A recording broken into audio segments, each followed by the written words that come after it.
বিসমিল্লাহির রহমানির রহিম। আসসালামু আলাইকুম। এটা হচ্ছে আমার গোলাপ গাছ। গোলাপ গাছে ফুল ফুটেছে। এই যে এখানে একটা ফুল হচ্ছে, দেখেন অনেক সুন্দর, কিন্তু কাটা আছে। এখানে নতুন নতুন শাখা প্রশাখা এসেছে। এই যে এখানে, তারপর এখানে দুইটা ফুল ফুটেছে। এই যে টোটাল 3টা ফুল। তো একটু পানি দিয়ে দিব এখন।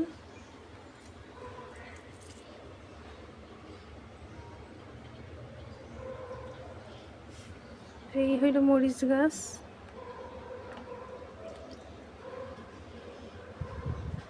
তবে মরিচ গাছের ফুলগুলো পড়ে যাচ্ছে। আমি এখানে সাবান পানিও দিছি, বোতলে করে রাখছি। যে সাবান পানি, এর আগে হলুদ দিয়ে করছিলাম, সিরকা দিয়ে এখন একটু করছি, তারপরে পড়ে যাচ্ছে। এটা আপনাদেরকে দেখাই।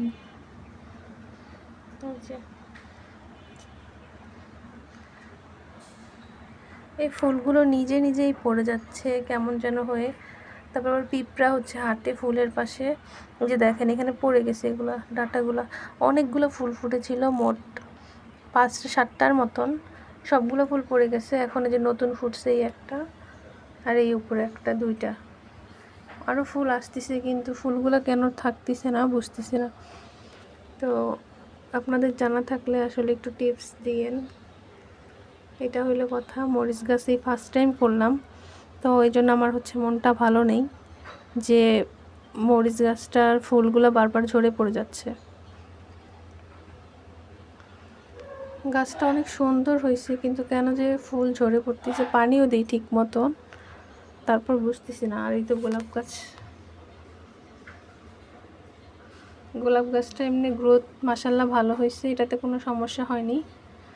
কিন্তু মরিচ গাছটা কেন যে টিকতেছে না বুঝতেছি না। দেখেন তো, আমি সবসময় পানি দিই ঠিক মতন।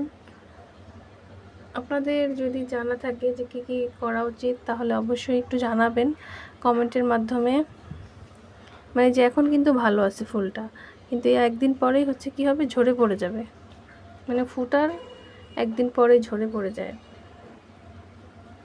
এখানে এখন 2টা ফুল আছে, সবগুলা ফুল ঝরে পড়ে গেছে। আর এখানে যে ফুল আসতেছে আরও, এই যে এখানে সাদা, এই যে এই ফুলটা আসতেছে।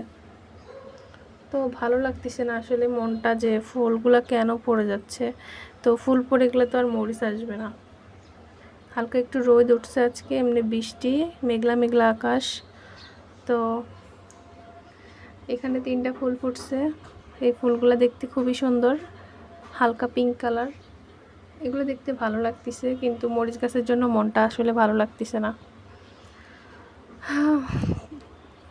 তো সবাই ভালো থাকবেন, আর কথা হবে অন্য কোনো ভিডিওতে।